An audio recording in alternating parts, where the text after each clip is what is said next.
Hello and welcome back to Up the Villa. This is our match preview for Aston Villa v Brentford. If you are new to the channel, make sure you are subscribing. We are so close to 22,000 subscribers, which is mental. So we could get over the line. If you are new and you don't subscribe, do us a favour. Let's get there before kick-off. Smash the likes. Let's have a like target of around 500. And most importantly, comment your thoughts in the comment section down below. Just want to say, thanks to everybody for the support over the last week or two on the channel. It's been amazing. You've stuck with us, which is brilliant. The comments are great. And yeah, it's just doing really well. So I want to thank everybody who's been tuning in, probably tuning in to hear me having a little moan, but we all like a little moan from time to time, don't we? So, there's something a little bit different. Our general match previews are really in depth on the opposition. Brentford, we pick them apart, etc. But I'm fed up of talking about tactics and Villa and what they can do, what we can do, etc. So we will do a little bit, but we're not going too in depth. But I really want to get the thoughts of Villa fans. So in our community, I asked Villa fans to share their thoughts on how they're feeling. So I've picked around 10 that we'll go through. And I've brought back this little bad boy that we haven't seen for a while. And I kind of feel like when I put this down, we haven't really done as good. So I'm bringing it back, the clipboard. I'm going to start the episode off by mentioning a couple of things that I do not want to see on Wednesday. Let's go. I don't want to see us conceding early. I think that's been a problem, especially at home in some games. We've gone one down. We're having to fight back. Game plans are different from opposition teams. So I don't want to see an early goal. I don't want to see Mbuemo tearing down on our goal. I don't want to see Wisa tearing down on our goal. And I don't want to see Shard tearing down on our goal. And that is one way in which Brentford can hurt us in this game. And it's an all too familiar sight of players running with the ball from our halfway line and just tearing us apart on transition. And I do not want to see that on Wednesday. So if we play a high line, it's got to be a little bit deeper. And that's something I don't want to see. I also don't want to see Robin Olsen being put under pressure by trying to play out from the back.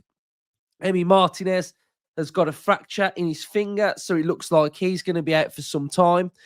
So with Olsen in goal, there usually is a lot of trepidation. Is that the word? With Olsen in goal, there's a lot of worry with Olsen in goal, and I think sometimes it's justified with the amount of goals that he concedes. But I think we've got to be clever and we've got to think about what Olsen's strengths are. Olsen is a pretty decent shot stopper. Normally when Olsen plays, he faces far too many shots in the first place. So that goes back to defending, stopping shots, not allowing the opposition to have clean shots at Olsen. Because I think any goalkeeper, if they keep getting the amount of shots that Olsen faces, are going to concede goals. But I think if Olsen can't play out from the back as good as Martinez, we need a subtle tweak there because we can go slightly longer. And I think maybe in this game, that might be something that actually works in our favour because we've been having problems with playing out from the back with Emi Martinez, with Pau Torres, with Luca Dean, with Matty Cash, with Konsa. And I feel like with Robin Olsen in goal, the crowd are already going to feel a little bit of like angst. They're going to be a little bit on edge when he gets the ball in those tight areas because we do play risky playing out from the back football. We do roll it across our own goal line. And I feel like if Olsen's been made to do that, which isn't his strength, then we need to tweak what we're going to be doing when we're playing out from the back. Teams are starting to press us a lot more as well and starting to put us under more pressure. So that's just a general tactic of what's happening anyway. And then you put a goalkeeper that's not great at playing out from the back in that mix anyway. It's a recipe for disaster. So there needs to be a subtle tweak with that. I don't want us to allow space on transition. I don't want us to allow attacks off our own set pieces. I don't want to allow Brentford to attack off kickoff. We know how much they're scoring from kickoffs. I don't want us to allow Mbremo to be 1v1. I don't want us to allow Mbremo and Wisa to be 2v2 in our own box. So those are all some things that I really don't want to happen against Brentford, and things that I don't want to see against Brentford. I would prefer if we could have a solid ref performance, because I feel like at Villa Park this season we've had some shocking refs. I want us to be flexible with our tactics, and that ties in with subtle tweaks to Robin Olsen. I want us to be dynamic, have pace and have control, but also remain calm. I want us to stick with the team at all costs. That goes to all of the fans in the stadium. I want us to use Watkins' strength of running in behind. I think their back four can be got at. If Rodgers plays, he needs to hold it up and dribble well. We need to have fight, belief and desire. And we need to counteract what Thomas Frank is going to do.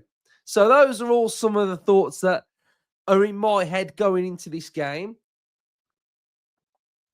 And I think counteracting what Thomas Frank will want to do is now starting to think about what are opposition teams wanting to do against Aston Villa. It's okay looking at Villa and what we've got to do, but what are teams trying to do against us? Well, Brentford don't want the ball. They're not a possession-based team. They want to play on transition and they want to hurt us quickly. So with Villa knowing this, we could afford to allow Brentford to have a little bit of the ball. Let them play a little bit. Let's catch them out. Let's hit them on transition. Because if it's just Villa with the ball for 90 minutes and the way in which we're making mistakes, it's inevitable that they are going to hit us on transition and they are going to hurt us. And then one of the big things that's happening to Villa this season is that we are limiting teams to not that many chances. But what's happening is these teams are clinical with their goals that they are scoring against us and opposing us with massive problems. So we've really got to make sure that we look after the ball and we just maybe allow them to have a little bit of the ball and hit them on transition and play them at their own game, because we know what they're going to try and do. So we have to counteract it. I think another little subtle tweak that I think could possibly happen in this game, and I've already mentioned it with Olsen, is that we go a little bit longer. You know, I'm not saying we're playing Stoke, Tony Pulis, Route 1 football, but we're being clever with the way in which we work the ball and hit the channels and find certain players. And we just tweak what we're doing at home. I think this is probably one of my biggest frustrations at the minute, is that we're not tweaking what we do. And I think it's vitally important that we're able to do that. What happens in football is the phrase must win gets branded around quite a lot. And I feel like a must win is a very, I don't think you can say that really, because you have to earn the right to win a game of football. It doesn't matter whether it's Southampton on Saturday, whether it's Arsenal, whether it's Chelsea. You have to earn the right to win that game. We can't just rock up at Villa Park and expect to win this game because we perceive the opposition to be inferior to what we are. No team in the Premier League are absolutely shocking. They, on their day, can all play good football. They've all got decent players that can hurt teams. So we have to bring our A game and play the best version of ourselves to win this game of football. Because Brentford are a very good football team. Thomas Frank is an unbelievable coach. He's so underrated. I think he's one of the best coaches in the Premier League. With Marco Silva, he's doing a fantastic job at Brentford. What he's done at Brentford to stabilise them and to push them and to strive for excellence and to recruit well is sensational. He's got a no-excuse culture as well. They signed a striker who's injured. No problem. We'll play Wisa. We'll play Wisa through the middle. He's dynamic. He's fresh. He's got an approach. He can play 5 at the back. He can play 4 at the back. He gets the best out of every player. He gets every ounce of potential out of any player. He's really good at bringing youth through. He's a really good manager, and this is a very difficult game for Villa. Brentford at home are one of the best teams in the Premier League at home. Their home record this season is fantastic. Away record, they haven't won a game all season. Now, let's not be that team. Let's not be that team at home on Wednesday that give them their first victory, because they will pose us big problems if we aren't astute in what we are doing. So I'm going to go to the images that I found as some of the key strengths and some of the images that would and do worry me about how they play and how they can hurt Aston Villa. So a couple of the main areas. Partey, brilliant. He's brilliant going forward. They arrive in the box in numbers, cutbacks. They've got structure with a 2 that can sit a little bit. They have also got width out wide, whether it's with Shard, whether it's with Mbeumo. They've got the 2 that hold in there. Balls that go in behind, and then they get the runners of Mbeumo, Wisa. So we've really got to be really careful. You can see that Wisa this season is in absolutely scintillating form. He's bagging goals. He's playing really well. We can see here, this is what I'm talking about. I do not want to see this happening on Wednesday. We have a ball in behind, Wisa running through. We're scrambling around. You know, they've got this playbook that they can do against teams, and they've shown that they can do this against teams this season in the Premier League. So this is one of our biggest weaknesses, and we've got to make sure that this does not happen. So by saying, how does it not happen? Pressure on the ball from midfield. It's not about whether it's this player's fault or this player's fault. It's about what's happening before it gets to this phase. Who's put this ball in behind? We've got to make sure that we are shutting down the player, whether it's Damsgaard who's putting that ball in, and making sure that that ball's not going in behind, whether it's Mbeumo. So against Spurs, we've got hold up from Mbeumo, who's able to knock it out wide. Mbeumo, really good. Mentioned that 2v2. I'd like another defender to be in and around there, because Brentford, from what I've seen in this scenario, take their chances. If Mbeumo's 1v1 or Visa's 1v1, and when I spoke about earlier, not allowing the 2v2 in the box, this is what I'm talking about. Because Mbeumo's movement to go, peel off, the volley, it's fantastic. We've got to make sure that we are touch tight and we are being really strong in the challenge as well. We've got another one through here. This can't happen. You cannot allow Mbeumo this amount of space, room to put a ball across the box, to take a strike. You're just asking for trouble if you're getting in that scenario. Again, we've got a little through ball that's gone through there as well. You need to have pressure on this player to allow it. They've got an overload on the opposite side as well.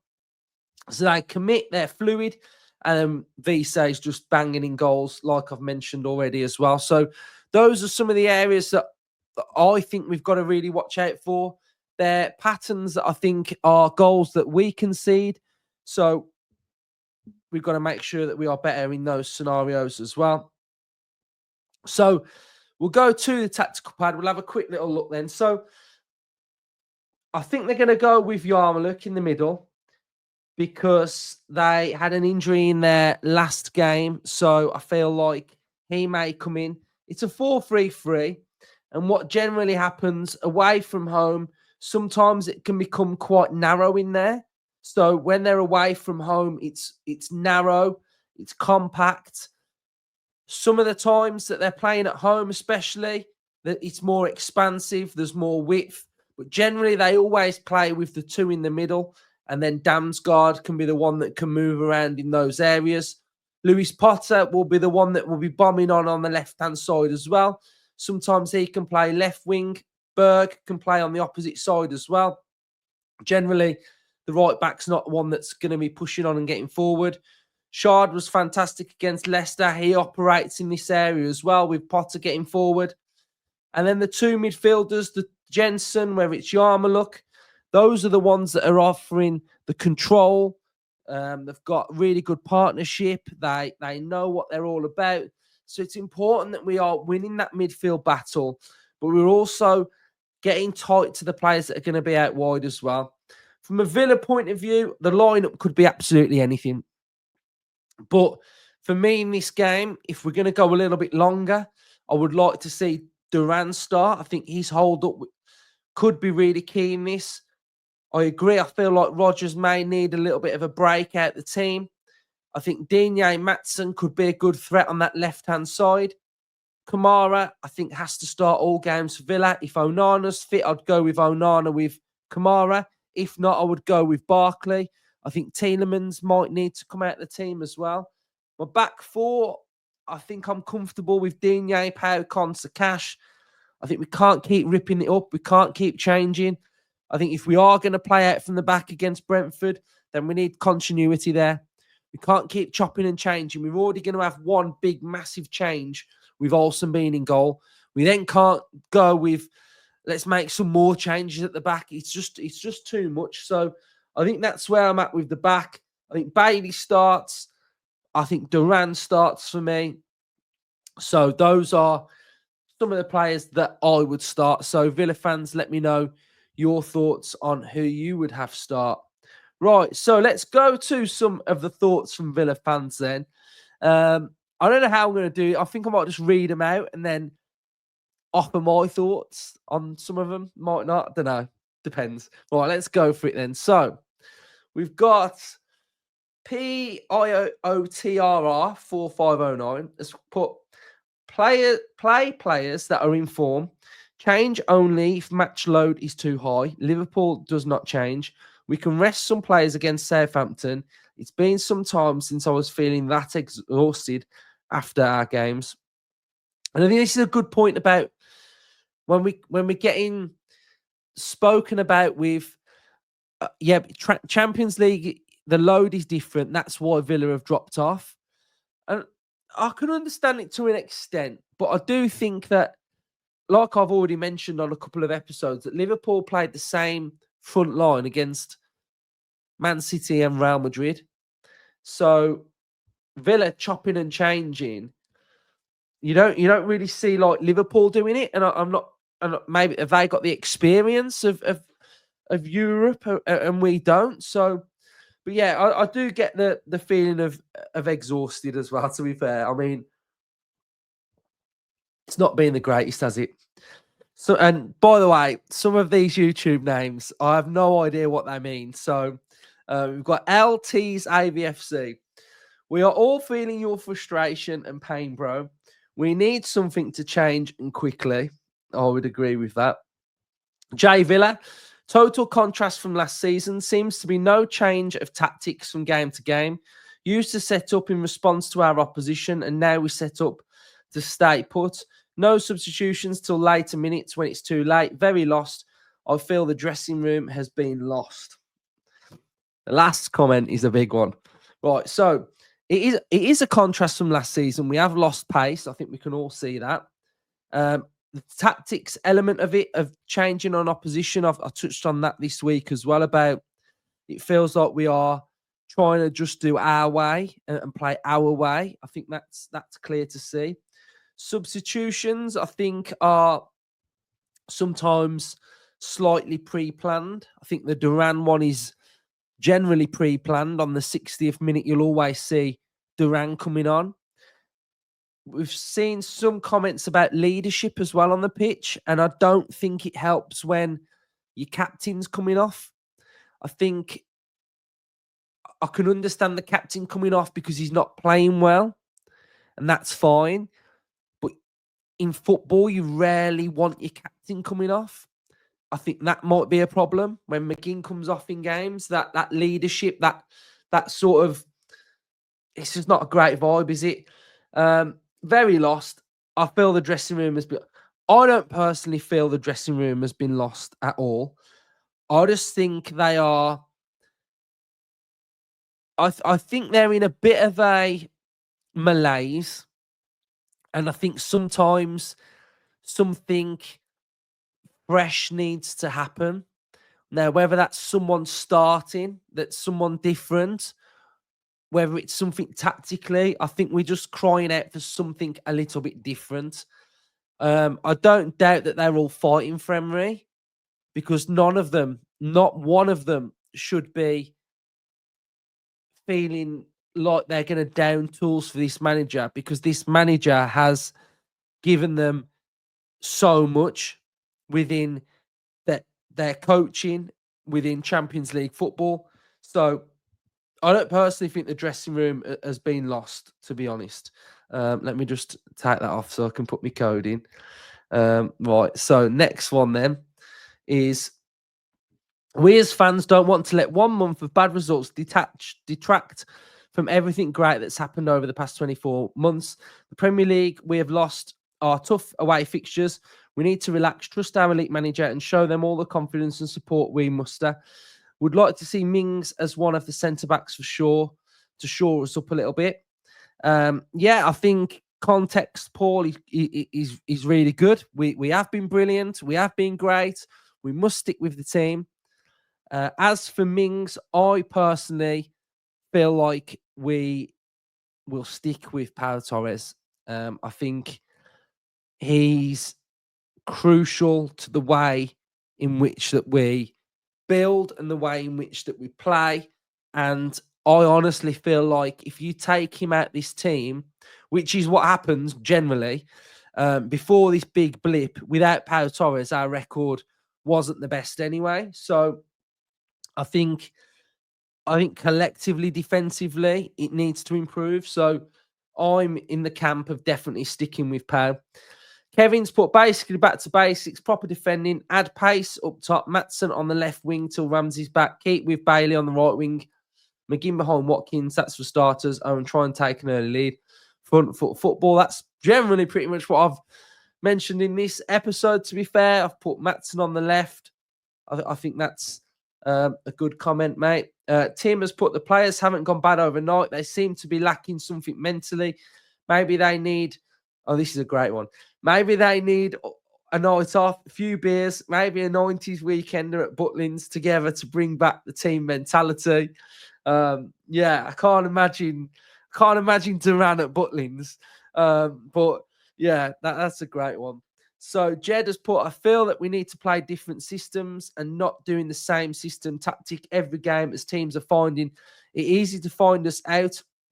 And that's down to the players and Emery to work that out together. I feel like the next 2 games will define our season, either a team which can get back into European places or a team which is lower than mid-table. Yeah, it's a big week, mate. I think we can't afford to lose any of those games. Danny has put, start with basics first, the hunger, intensity, and want, and most of all, show some leadership, demand from each other. What happened to the Villa that goes a goal down and comes back and wins it? As for Unai, he's playing the same broken record game after game, hoping for a spark. It isn't happening. Tweak it up, mate.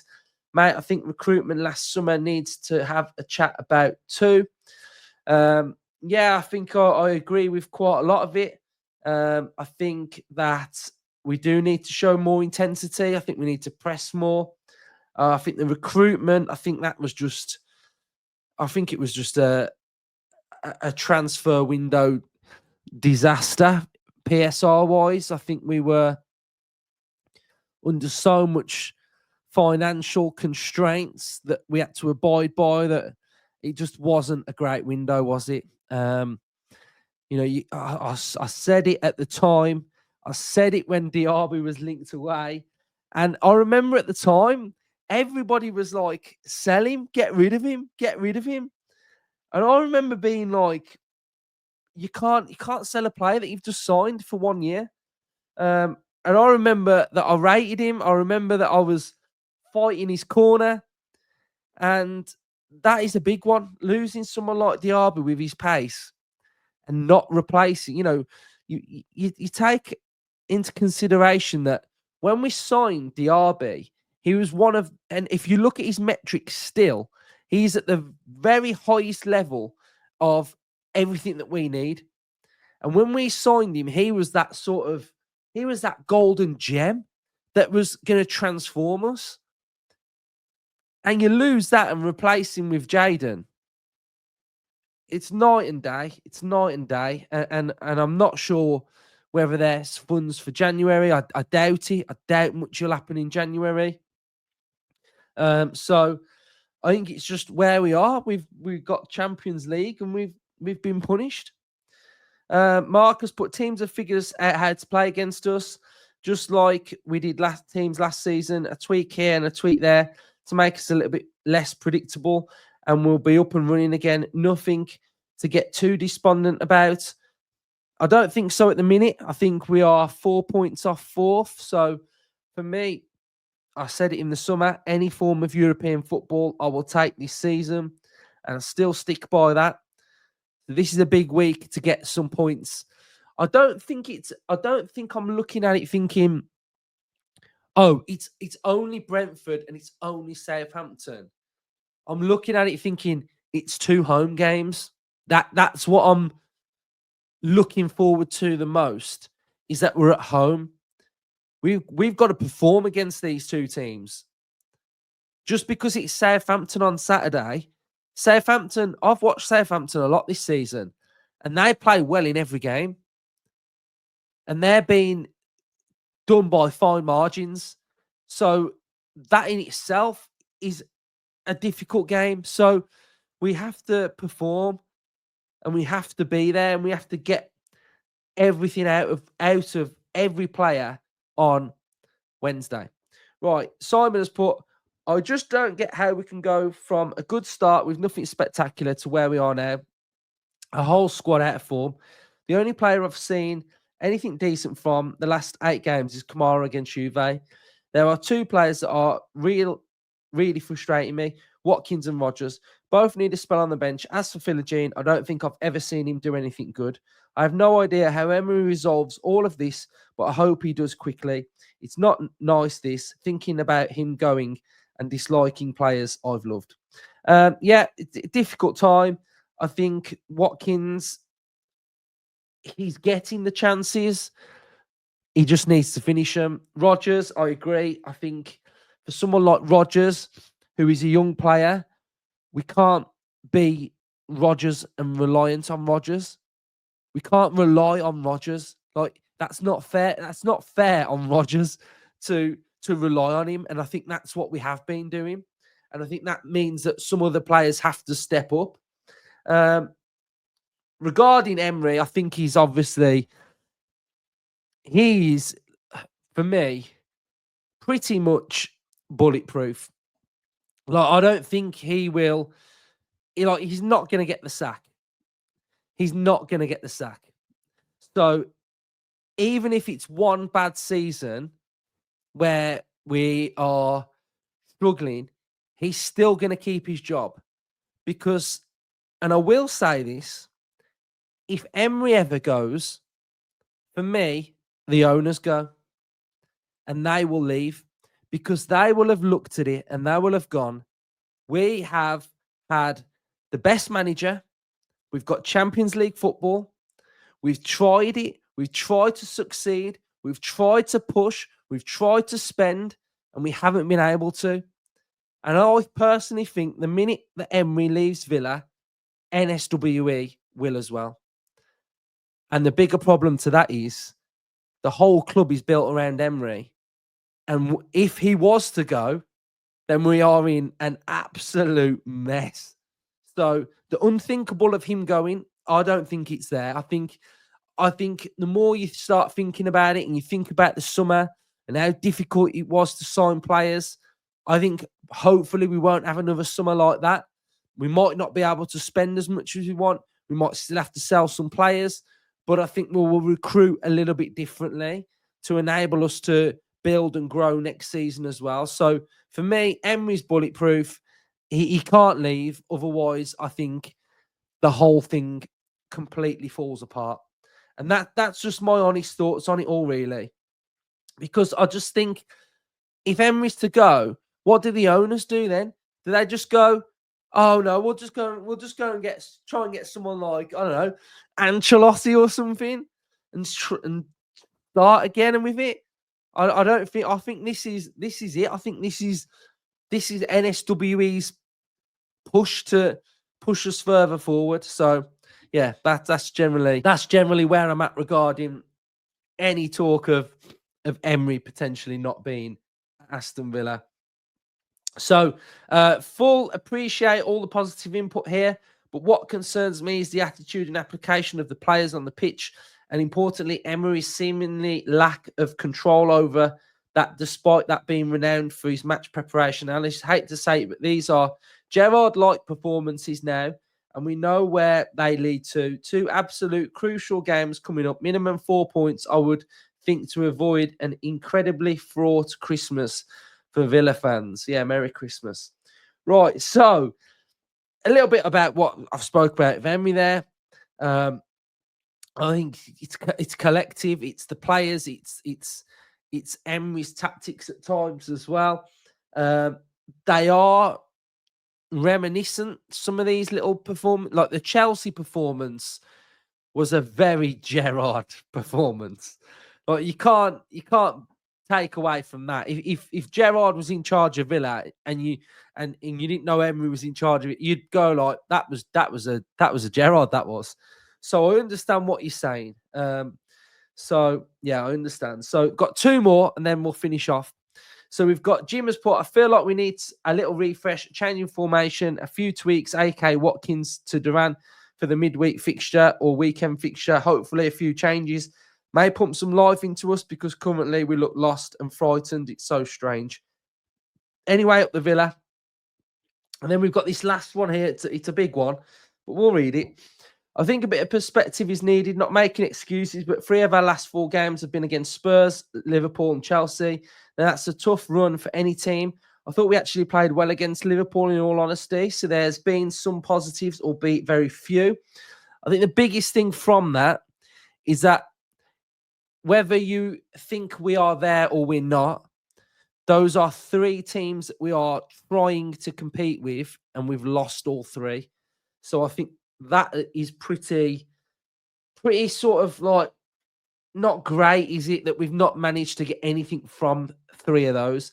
After yesterday's performance and result, I'm still feeling calm about the situation, albeit very frustrated like the rest of the fan base, but I am confident and optimistic we can turn it around.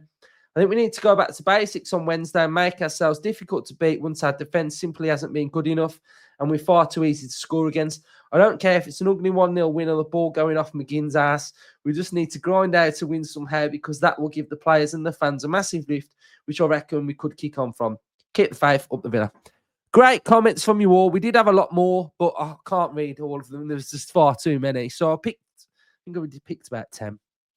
So yeah, I think it's good to highlight fans' thoughts because everybody's opinion is pretty valid, isn't it? So we're all welcome to an opinion. We are all Villa fans. Just because you are positive doesn't mean that you can't listen to someone that's feeling a little bit wary or a little bit edgy or a little bit negative. I think they're obviously saying that for a reason. So I think there've been some really good comments there. And I think a lot of them weren't just, he's crap, he shouldn't play, what is he doing at, blah, blah, blah. Like those, they're just ridiculous comments. It's not going to help anyone. So I think the fact that every comment in there was very thought out and you shared your thoughts, fair play to you. So thank you, everybody.